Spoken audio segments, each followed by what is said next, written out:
Let's do this. 3, 2, 1. Hi, I'm Bruce Harris. Hi, I'm Hina Reed. Hello, I'm Miguel Mora, and welcome to Chex Play. Chex Play. Hina, I think we explained this. You can't be stealing my move. You got to. I can if I want to. Okay. So it was. Oh, how was your Father's Day? It was fantastic, man. I don't remember much of it, but it was great. Okay. It was Miguel, great. how about yours? It was fine. I was in Santo Domingo for Sunday and Monday, and returned yesterday. So I had a good time there. Aw, very cool. I celebrated it with my three sons. That kind of sounds like a TV show, My Three Sons. Yeah. Anyways, yeah, I celebrated Father's Day here at my home and had a lot of grandchildren here. And we decided to take a slip and slide, Polynesian style. So what we did is instead of it being in the grass and you end in the grass, right? Mm-hmm. You did the slip and slide, but you ended up in the pool. Oh, it was pretty cool. Yeah, that was so, fun. I mean, it was pretty fun. We had a really good time. You were in Las Vegas there. The weather was good. Yeah, the weather was amazing. It was really nice. Yeah. You know what? It just makes me think about my days in Atlantic City on 4th of July and Father's Day and all of those holidays. And our good friend Joe Jimenez sent us a nice. He always keeps us in tune. He is so dialed in. And he's so dialed in, and he's really. He's knocking it out of the park with any information with online gaming and sports. And he just sent us something. I'm going to say this last night, and we're talking about Atlantic City is off to a great start for summer. And Jane Bogunowitz, I probably destroyed her name. She is the faculty director, the Lloyd Levison Institute of Gaming and Hospitality and Tourism at Stockton State College, noting that the April brick and mortar revenues being up 13.3% over pre-pandemic 2019. So wow. She said this was certainly a pivotal moment in Atlantic City's history. And Miguel and Hina, it looks like they're going to take that money and put it reinvest it right back into the city. Totally, don't bring it back to life. Yeah, they need to get back into the early 80s and 90s. Yes. Atlantic City was a mecca of gaming and boxing and events. All that. If all that comes back, then the East Coast will respond to Atlantic City. Atlantic City has always been there for them, and it's a great place to be. I was there recently. I just came back about a week ago, so we need that. I love going back to those days there. Mm-hmm. Speaking of Atlantic City, aren't some of our guests today worked in Atlantic City? Yeah. Yes. And who was our guest today? Well, I'm so excited about this one because of the fact that I had the opportunity to work with all three of them during the Table Games Conference and Game Protection here in Las Vegas held at the Excalibur. So we have the fabulous, the most brilliant man on the planet of this earth in regards to table games. Yeah. We have Paul Mollo. Yeah. And then we also have Richard Marcus, who is just amazing. And he was the one that put this conference together. And then we have Nick Ippolito, our fabulous player development consultant, who was just fabulous. So I'm very excited to have the three gentlemen on our podcast. They're coming in as we speak. And there they are. Popping right up. Yes. Aloha, Paul. Aloha. Hey, what's going on? Aloha. Gentlemen, how are you? I've seen you guys. Yes, good morning. There he is. Yeah. Or should we say buongiorno? Buongiorno. Hey guys, good morning. Thanks for joining us on the Chex Play Casino podcast for the first time. Listen, it's been a long time since I've seen any of you. And I can't wait to have a chance to get to what we're going to discuss today was the Global Game Protection and Table Games Conference that was at the Excalibur. And we have Mr. Richard Marcus, the Game Protection Consultant, Trainer, and founder of the Global Game Protection Seminar and Conference. Raise your hand there, Richard, please, because we don't have that fancy monitoring thing. It's Richard Marcus, Nick Ippolito. Ippolito. It's a player development consultant who's has a great amount of years in the industry. We're so happy to have you here with us. And Thank you, sir. my old leader. He's a master of innovation, master of empowerment of people. This is Paul Mollo, and Paul, it's so good to see you again, Paul. Miguel and Paul, you worked together before, didn't you? Yes, we did. Yeah. Trump Plaza. Oh, yeah. God, it was a million Yeah. years ago. Nick, you were at the Taj Mahal also, right? No, Caesars. Oh, you were at Caesars. You weren't at Caesars in Vegas? I was both Caesars Atlantic City and Caesars Las Vegas. Yep. Okay, because I think when you and I talked, we were working at the same Right. time in Vegas. Yet we never even met or saw each other. Cross path. Yeah. I don't know about that. It took LinkedIn. Wait a minute. How's it possible? How's it possible to work in the same place as Nick Ippolito and not ever notice that you had to have sight of him? Come on, Nick Ippolito. Wait, Come on. Our next subject. wait, what about, hey, how could you not have seen Hina Reed, the famous Hina Reed at Caesars? Very good. Come on. Well, Caesars 24/7. Come on. Well, I gotta break this up, guys. It's Richard here at the Global Game Protection Table Games Conference, and this was your first time on your own as a solo operator with this. Is that correct, Richard? Absolutely. For first time I ventured doing something like this. Yes. Knowing that you're going to be hard on yourself, tell me, how did you think this went off? I really was very satisfied with how it went off. There's a lot of work involved and nothing could go perfect. There just were a few little minor bumps during the conference, and thankfully I had Hina and Paul there, and they smoothed them right out. So it just, like they say in French, it turned like roulette. Yeah, I'm happy. I'm very happy with it. It looked like a lot of fun. And how much time did you have between Hina, Nick, and Paul did you have to prepare for this? Actually, I did more. I've been working on this for, if you're talking about the whole thing, since I conceived the idea. I've been working on it for a year and a half through 2 postponements. The most work I ever did in my life was from the Friday before the conference through the conference itself. You name it, Bruce. It's like Murphy's Law. Whatever could go wrong went wrong.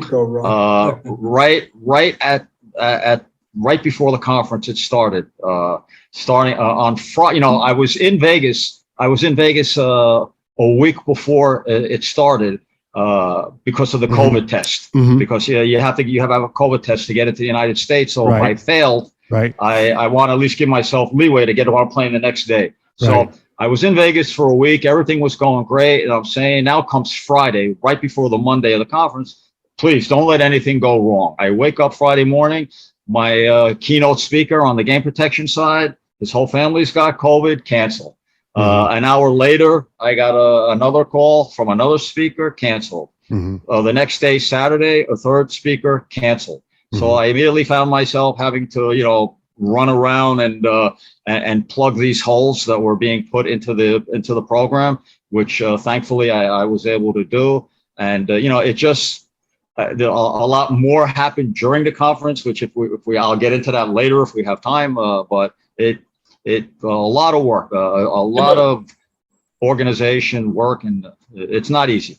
And how was the turnout, Richard? The turnout was amazing. A little. Yeah, it was pretty. It was a little better than I had expected. It was good. Due to all the COVID and the fuel problems, the high cost to get there. It turned out pretty. That crowd. A lot of people were there. That crowd. Yeah, boy, there it is. Crowd, man. Who's that on? Oh, that's Roger Snow. Yeah, that's Roger. Good. Yeah, good crowd. Absolutely. Beautiful. Everybody was engaged. I mean, everyone that we had talked to in between the sessions, and the vendors, everyone had a really good time. I mean, and kudos to Richard for allowing the attendees to go to the vendors and see all the new games and see the things that are coming out. The attendees, I guess you would call them, the attendees at Richards were really, their agenda was to be at this conference and to learn and to meet and to listen. Where other conferences, it's a lot of out of work people networking or people pushing their own, their own devices, their own software, their own vendor, whatever, they're pushing their own agenda, right? That's a lot of, we all know about G2E, right? So I really noticed that the attendees that he got, maybe it's because it was table games guys, right? The serious, the pack, they were real. Their agenda was to listen, to learn, to meet, to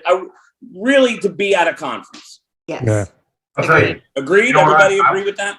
Yeah, I'll to kind of layer on top of that. I was impressed with it. There was so much going on. It went into 2 tracks at one point. So picture you got 2 things going on in 2 different rooms, and then you got an exhibit out there, all the table games exhibit, the whole exhibitor floor. But it was just impressive, the whole thing. Yeah, and speaking of that exhibitor floor, there was a lot of buzz around those exhibits during the whole time. A lot of conversations going on. I noticed every time I went through there, and there did seem to be like a positive buzz that the attendees, like Nick was mentioning, the attendees were looking forward to this because it's been 3 years since there was a table games conference before. Right. So I think a lot of people were looking forward to it, and it showed. Right.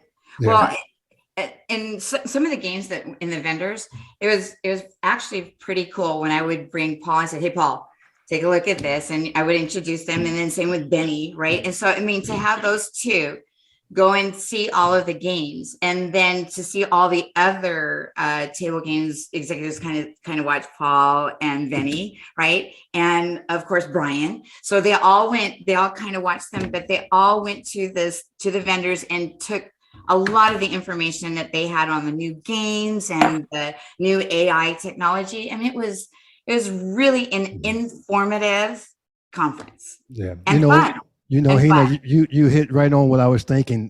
Can somebody bring me in, please? Because I'm trying to wrap my head around this artificial intelligence. I know it's really integrated in the slots now with that technology, but how is the artificial intelligence, and Paul, you can probably answer this for me, the artificial intelligence layered into the table games now?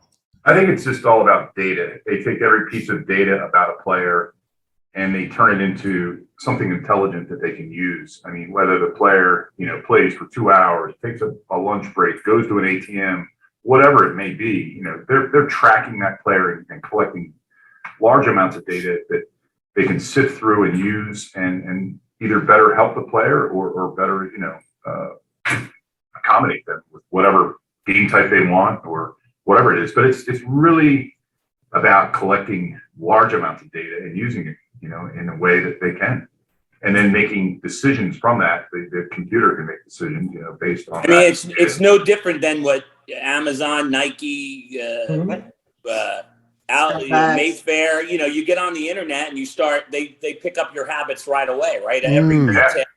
They track you in the country, in the world, Yeah. in the world does this, right? So I think that's what they're trying to introduce to the casino world. This knowing your habits of your clientele, which we never, Does that fall in line with the NRT technology, like the Visual Limits Pro, where they have the cameras right into the signs, and rather than RFID, they're tracking from facial recognition and tracking bets.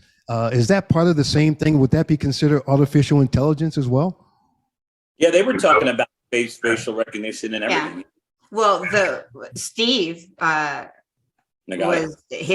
Steve. He was amazing on his panel that he was speaking, and it was very informative.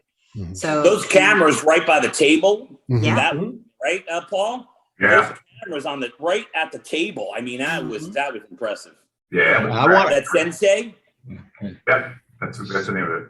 I think the end game on part of the use of artificial intelligence is, as Paul said, is to gather as much information and data about a customer, and little by little build a dossier on each customer that will tell the casino the betting patterns, what he likes, what he dislikes, how much time he spends on the table, what kind of games he likes, how much time he spends on VJ or Baccarat, and put together all that information so we can better target the customer, the marketing people, the player development people, and the operational people know his betting patterns and identify how to better service that particular customer.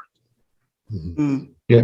What I would like to add to it is obviously I tried to make artificial intelligence the major part of the conference, and the presenters that I had, besides Steve, I knew none of them at all, and I just thought they were just, they were just fantastic. Not only in the information they were giving us, but in their delivery. A lot of them had like tremendous personality, because it's easy to lose track of what's going on when people are speaking about something you don't know that much about, and most of the attendees don't know much about that. But like I saw Sanjeev Goyal's performance, the first one on Wednesday. When he gave that, he was so likable and personable. And it was like you were going on a walk with him in the mountains while he was talking to you about it. I mean, and I really like enjoyed the presentation, because personally I know very little about it, and it's hard for me to get interested in something I don't know anything about. And these guys, Subash also, and Matthew from Hook Motion. I mean, they just gave great performances, and that panel was with all those AI experts was absolutely tremendous. Yep. Are they getting a lot of exposure in the industry right now? Is it really out there, or is it just something? Is this all new, or is it really out there right now? I've heard that it's very active in Macau. So I mean, they're using it, and based again, it's the computer collecting data and making decisions for the human, rather than a human. It's making the decision. Meaning, if you remember, Bruce, we had a little bit of AI at Tampa. We had the license plate readers. They would read the car coming in. If it was a huge guest, it would automatically send a text to that host saying, "Hey, this person just pulled into the property." That's the very beginning of some AI. There's a computer making decisions saying, "I'm going to alert the host because I picked up a license plate coming into the property." So I love that. Interesting you said that. We just had recently Joe Jimenez. I don't know if you guys know who Joe Jimenez is. And he was speaking, and he was speaking about having, the shift managers having on their phones the app that tells you about the traffic or the parking lot, capacity and the trends. The trends and what type of play you get off of those trends, whether it's a full parking lot on a Saturday or it's a light parking lot on a Tuesday or Wednesday, what to expect, how to set your limits, and also to set up your staffing levels, and all of this stuff now that is right there available right on your phone, with an app, with a mobile app. So that's falls into those places. But let's just dive a little bit into the game protection side, if you will, Richard. Now, and Paul, you mentioned us at Tampa. I think we focus more on the floor with skilled players, and on the cheating side was more surveillance. And that's just how I felt it as a manager walking the floor. It's the combination of a dealer thought they saw something, and then you call surveillance to confirm it or whatever. But Richard, was there anything new that you were making people aware of to be they're looking for now on the floor? Is there innovations in cheating as well? Well, when you talk about cheating, there's really no such thing as a new scam. They're all just variations of older scams. One classic example of that. I didn't show this particular move at the conference, but the move I'm most well known for is called the Savannah, and it's basically a pinch move where you bet $5,000 on a 2-to-1 bet on a roulette column. You win, you get paid. You lose, you take it back, and there's a whole process involved. But that move 50 years ago. 50, 60 years ago in Vegas, when all the casinos were on downtown Fremont Street, were all arcades, and they had the big openings, right? People, what they would do is they would bet $500 on a roulette wheel, $500 bills. At that time, money played, and they would place it flat on a number or on the outside on red and black, and you could only see the top bill. And when they won, they just got paid. When they lose, they would pick it up and start to walk away, walk out of the casino onto Fremont Street. The move was called a walk away. And then when the dealer would say, hey, put that back, what they had in their other hand is they had $100 bill, but with 4 ones underneath, and that's what they put back. So that was a real flagrant, simple move. You're getting your ass kicked.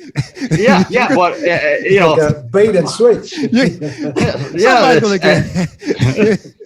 And the move, that Savannah move that I'm so well known for, it's basically the same move, but just it's based on the same principle of the people of the dealer not seeing that bottom chip, that $5,000 chip on the layout, such as the dealer could never assume that there was $400 bills underneath the top one. So generally, you know, when you talk about cheating at conferences, you just expand on what's already there, the new movements. You know, in the last few years, it's obviously been all digital cheating, all high tech cheating. Mm-hmm. But what a lot of operators don't realize, you only hear about these big digital baccarat scams with the cameras and all that. But the reality is, and always will be, that, you know, more than 95% of all cheating is not high tech. It's you know, it's people just going out there using their brains and they're I don't want to say it, balls, but that's how they do it. And it comes down to a lot of, it depends on what's, I will use this line, leadership or lack of in training, where you have the people prepared and they're not sitting at a place where they're complacent because there's nothing going on. And all of a sudden they're hit with something that they're not used to, and they're caught off guard and they don't see what they don't see. Well, Benny talked about that as well in regards to training, right? Mm-hmm.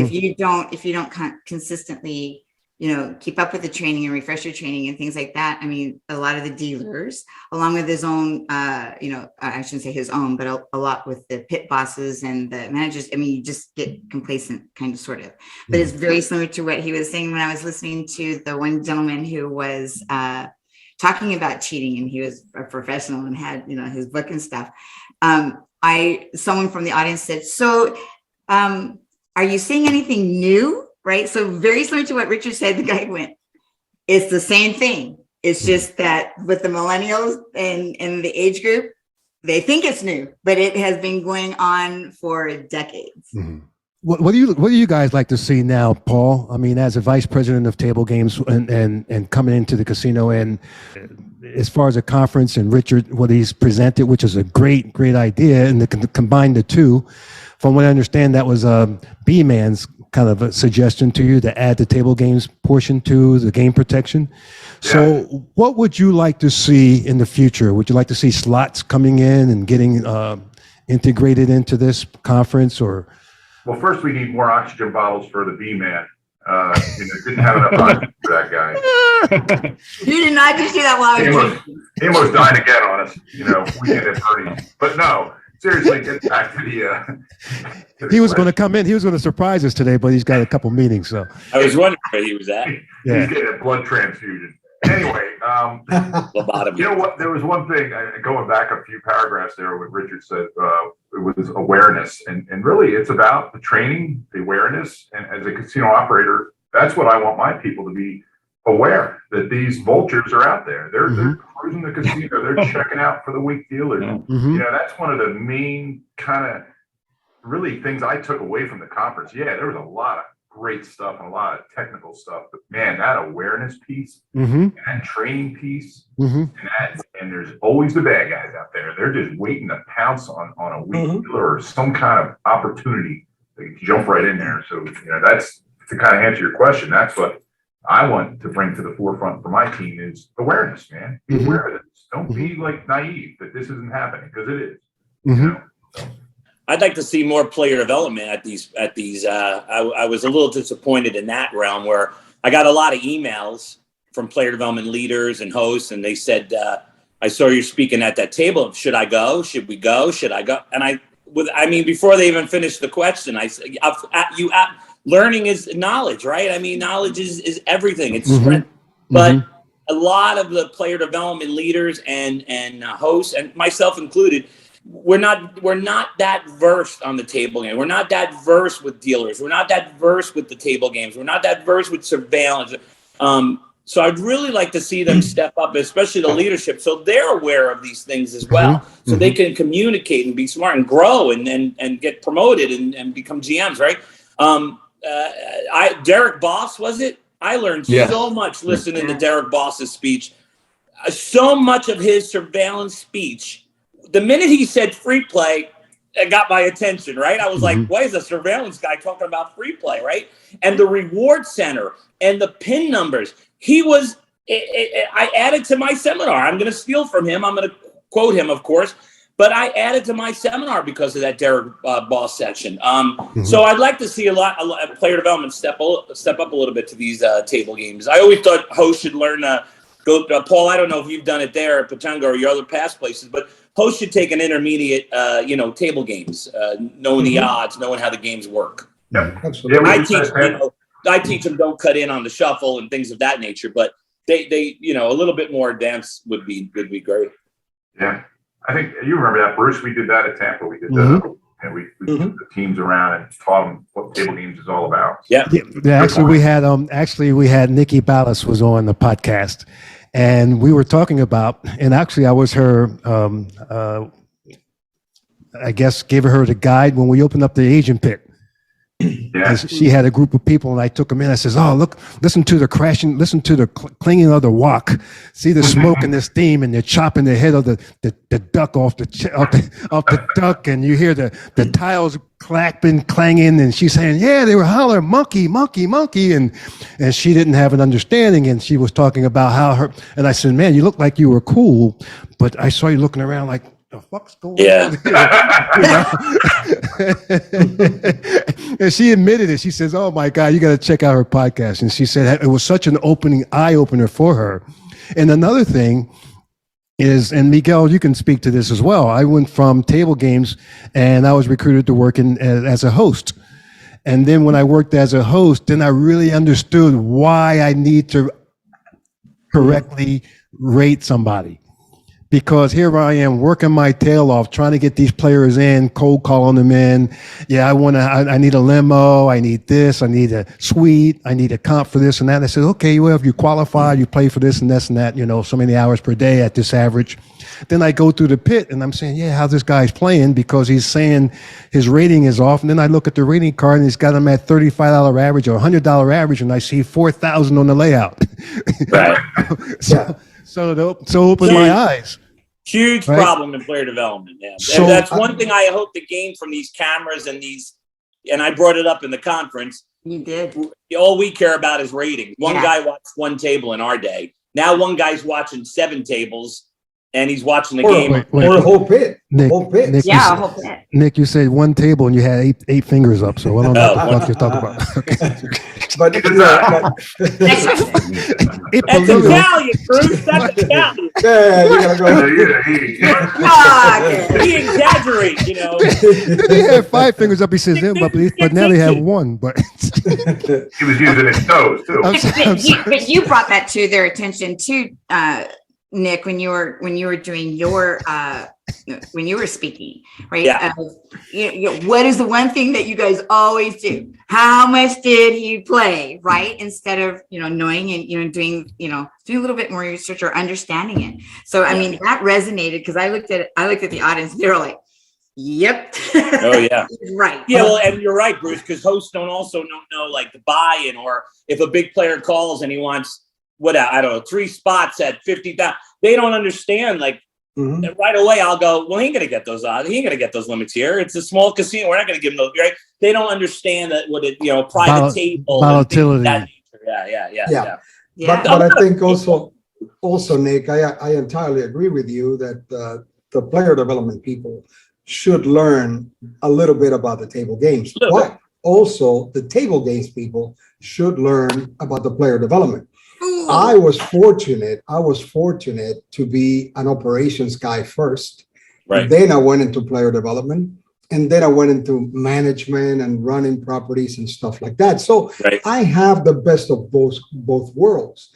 But it is good for them to know what we as player development Absolutely. people go through to bring a customer. They see you walk in with $1 million guy and sit him at the table, but they don't know what you went through to get that guy. Right. What did it cost you? Exactly. How many months? So sometimes you spend months or maybe I will years say that a table games guy is way more open and opportunity to learn player development than a host going to a table, to learn in the table games, right? I think I learned to be a host, a table games guy, right? That's who taught me to be a host. Paul says the same story. That's how we learned it. We watched it. No, Paul, I'll tell you, all the hosts in Tampa, they wanted to be dealers. Right.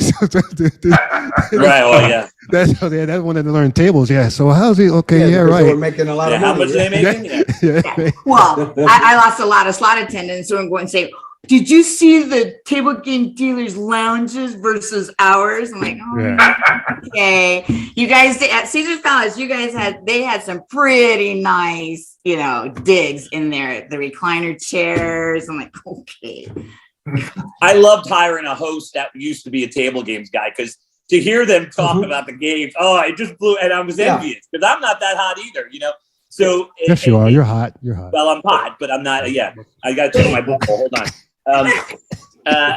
I'm not that skilled as I am in player development, obviously. So I loved hearing a host that used to be a table games guy just rattle off that stuff. It was just phenomenal.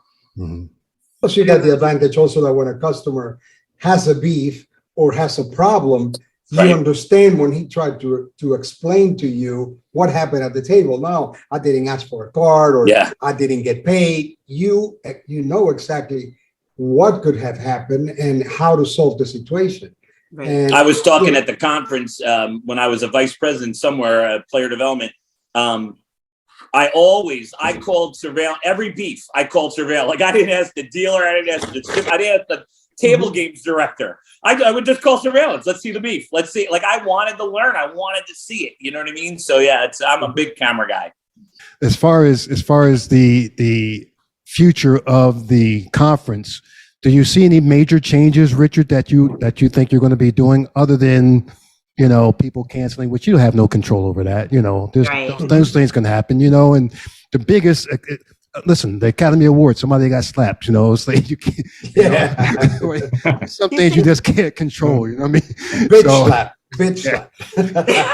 There's things you can't control. They're out of your hands. But overall, it looked like people were really engaged. They were having fun. And as Nick said, people were really focused on the conference itself. You had great moderators there and that jumped in probably without any direction, because I know Hina. I know how Hina is. She's very Nick did that. He jumped in. Paul. That's What was my moderator. favorite line? What was my favorite line, Richard? You didn't write nothing down. So I said, so I said to Nick, listen, I need you to do me a big favor. I need you to moderate 2 panels, and they were one was on technology, and the other one. What was the other one that you moderated? COVID, my two favorite subjects. So I grabbed him and I said, Nick, you got to do this for me. You got to do this for me. I need you to do this for me. And he looks at me. He goes, I don't know what questions to ask. It's called Google. I like the one. And he turned out to be as great as Hina and Paul. He really did. He was terrific. He was terrific. Okay, so let's ask the audience, what do you guys want to know from the panel here? I'm like, thinking on your feet. Thinking on your feet. What would you like to see added, Paul? Is there anything that you would think that would be helpful that you could say to get your guys out to see, that they could see at a conference like this, other than G2E? I mean, I don't know what you would add to that conference. I mean, it was just action packed. I mean, it was so much. It went into 2 tracks. Like I said before, you had the exhibitor floor out there, talked about AI, talked about all kinds of, cheating techniques and awareness and training. And I think you checked all the boxes there, Richard. I mean, it was amazing. I can't think of anything more You know, I love the voting too for the best table game. That was too. interesting. That was neat. I love the luncheon and the comedy routine you three that did. was good too. While I was having trouble tabulating the votes, I had two cell phones. I had to call the Wizard of Oz, right? I go Shackelford. I had to help him out. Yeah, and I had to get Shackelford up there to help me out. And meanwhile, everybody's waiting, and I'm saying to myself, "Holy shit, I got to get there. They're waiting for me." But I look over, and everybody's cracking up and laughing. First, I thought they were laughing at me, not with me, at me. But then I saw there was a routine going on where Hina, Paul, and Nick were taking shots at each other. I think Benny, did he join that for a while? He might have been up there for a while. I think he came up to sing. He came up to sing, and we didn't have a band. He can sing. Yeah, Have you but heard he him? was professional. He wanted music, the band. I'm like, what are you doing? Well, wait, did you guys see him sing Sinatra. Luck is a Lady Tonight? Yeah. I told him, Nick, I told him, I swear, I told him, if you get up and sing My Way at either the luncheon or the end of the conference, if you sing My Way, I promise I'll follow you right up and I'll sing the French original version of it, Comme d'habitude, which I don't know. A lot of people don't know that's originally a French song. Edit that. I was waiting for him to do it. I was waiting for him to do it. Music. He got up there and he said, "Well, we could have done the music. There's no problem. We had the AV there, right? Karaoke. We could have done karaoke. No problem." Okay. Come back. We all Okay. had iPhones. Paul opened the luncheon with a joke, and the joke started, "A priest and a schoolboy." And it was a good joke. Shot heard around the world. You can hear crickets. Yeah, this Oh my God! Please let it go well. Jokes now. You got to be careful with the jokes. You don't want to get slapped right on stage. Holy cow! It went okay. Wow. It didn't go the way everybody thought, but that's how he started the joke. Bruce, you got to put this in your Hall of Fame podcast jokes. There was Roger Snow's one about the Valium. I mean, this is right there with it, right? You mean the Viagra? I mean the Viagra. Cut that. You're taking Valium. No wonder it's the best. I'm a little I'm dyslexic in the brain. I get the V words mixed up. Bruce, when I introduced Roger, I did kind of say, "Hey, Roger has a really great story to tell about Viagra." You remembered it, Hina. You did real well. So go ahead. So they all said, "Whoa!" But some of the women went, "Oh." Yeah, you corrected Richard right away. You jumped right in. No, it's just Cialis. No, it's Viagra. So listen, guys, this has been a really great time. We can go on and on forever, and that's what we have a problem. We do like Richard. The first time we did you was like 5 hours. Jesus Christ, it's like 10 episodes. We're still trying to figure out how to edit that. Bruce, there's one thing I want to talk about though. Is Paul Mollo's jacket. Mm-hmm. I didn't wear it today. Oh, the smoker. Put that up on the screen. Put it up on the screen. The smoker, His jacket. Yeah, I thought it was a doorman or something. Smoking hot. I just got to say two things. Blew away my Tangier shirt. Oh, that's right. What? Now, wait a minute. I got to say two things about that. You remind me because you said Paul Mollo's jacket. My wife, she unfortunately couldn't make it to the conference, so I brought the pictures back, and some of them graciously came from you, Hina. All those pictures you sent me, and she said she saw Paul Mollo's jacket, right? And she looked at me and she goes, because she's never been to the United States. She looked at me and go, "Is this normally how American men dress?" Or no, or she probably asked, "Do they have the jacket for men? Do they have it?" Wow. Share what your cufflinks were. Yeah. They were little paper clips because I didn't bring my cufflinks. Like 5 suits and 85 pairs of underwear, but I didn't bring cufflinks. There it is. Go back. There it is. Famous jacket. Comes with batteries. It looks like a famous entertainer or something. You were ready to go on stage with that. I gave a few autographs. Yeah. I love it, man. Who are you, Bobby Vinton? Bobby Vinton? It was the hit of the day. No, I love it. Something like a Ready for an Earth, Wind and Fire concert. No, I love it.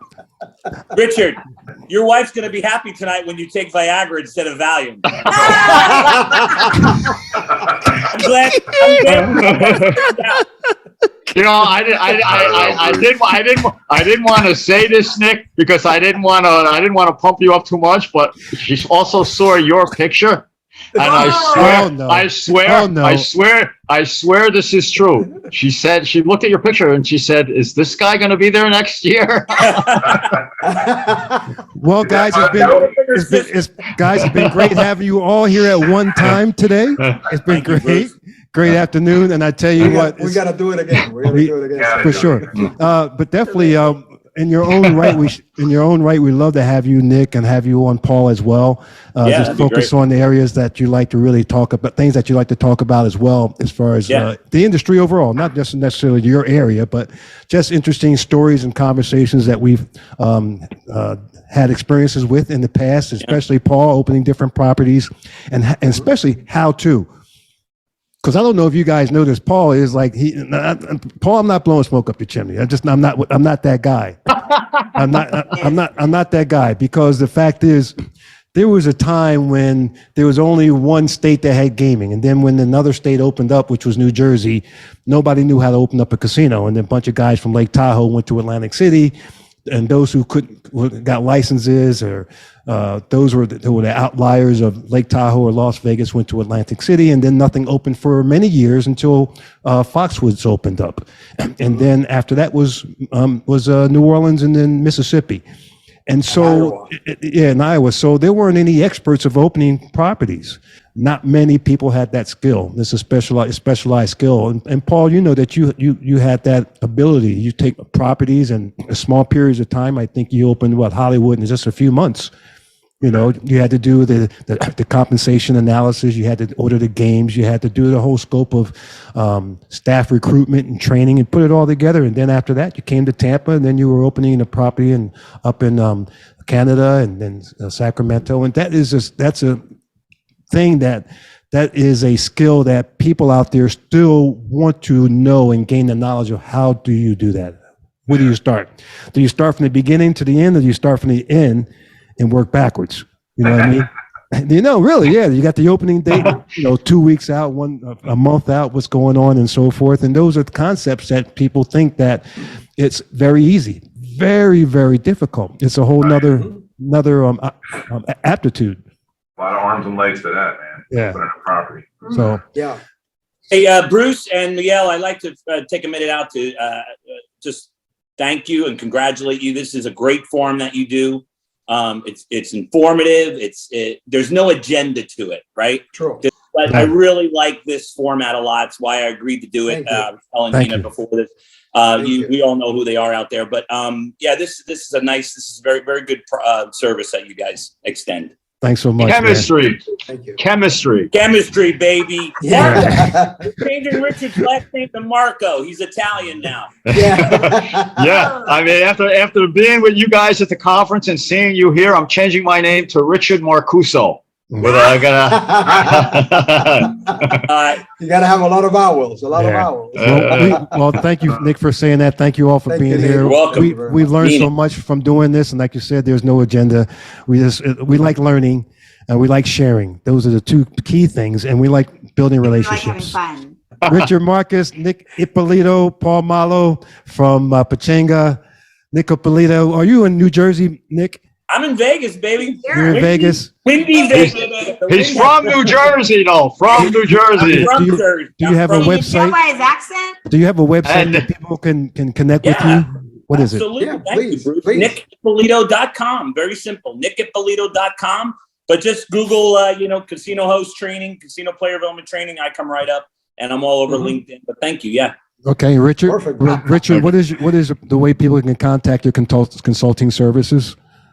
my website or LinkedIn, Richard at Richard. I see I can't talk anymore. Richard at richardmarcusbooks.com, or just type in Richard Marcus Casino, or type in Richard Marcus Paul Mollo. You'll get to it. Or Richard Marcuso. Oh, exactly. You'll get there. Yeah. And Paul's Bruce and Miguel, I want to thank you again. I agree Always a wholeheartedly pleasure, with what Nick said. You guys have great chemistry, and I said it the first time I was on here that you guys are already the best, and soon everybody's going to know that you're the best. Thank you. And thank you, Hina, and Hina and Paul again for the tremendous bailout job you did for me at that conference, and Nick and the jacket. And I have a Nick. Tangiers shirt. That shirt is Tangiers. Tangiers, yeah. Casino. That was De Niro's casino in the movie. At Tangiers. Yeah. Looks like it's a combination between a safari and a party, right? Thanks, guys. You needed a pipe. All right, guys. Paul, thanks so much. Miss you, What a man. great Amazing pleasure. aloha. We'll do it again. All Bye, right. Hina. Pleasure to Bye. have you. Okay. Thank you. Take Okay. care, guys. Have a great Ciao, day. ciao.